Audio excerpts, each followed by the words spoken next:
This screencast is for Lesson 10, the Introduction to Earthquakes. The objectives for today's lesson include brainstorming possible causes and effects of earthquakes and techniques for monitoring and predicting them. We will review the catastrophic events world map to update our thinking about where most earthquakes occur, and we will view a video of actual earthquakes and discuss the destruction that earthquakes can cause.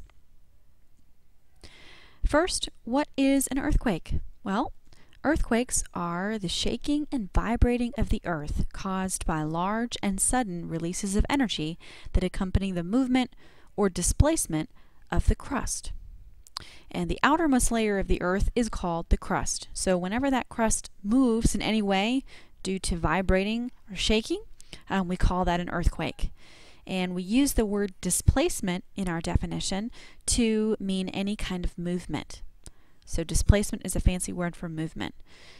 And a fault line, or just a fault, is any kind of fracture in the Earth's crust. Anywhere where the Earth is broken up is called a fault.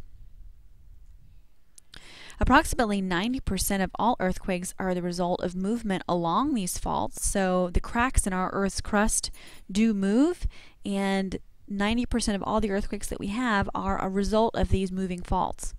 Only about 5% of all of our earthquakes are related to volcanic eruptions. So not very many earthquakes at all because of volcanic eruptions.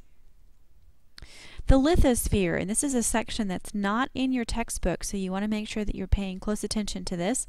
But the lithosphere is a term that we use to describe the outer portion of the Earth. And it's made up of two parts. It has the crust, and it also has the upper part of the mantle. And the lithosphere is broken into many large pieces of Earth that we call lithospheric or tectonic plates. And these plates are always moving. And when two plates move against one another, you can get pressure that builds up between them. And whenever you have pressure building up, you can have an earthquake. As the rock within a plate deforms, it stores energy and actually can bend a little bit. Think about rocks. We normally think of rocks as being very hard and brittle, but they can actually bend a little. Eventually, though, the rock becomes so deformed that it eventually ruptures or breaks apart. And when this happens, it releases energy in the form of an earthquake wave that radiates outward in all directions. So imagine when you drop a pebble into a pond and you see those ripples that radiate outward in all directions. An earthquake wave radiates outward in the very same way. Scientists who study earthquakes are called seismologists. We've heard this term before. Seismologists also study precursors, which are events which help scientists predict an earthquake.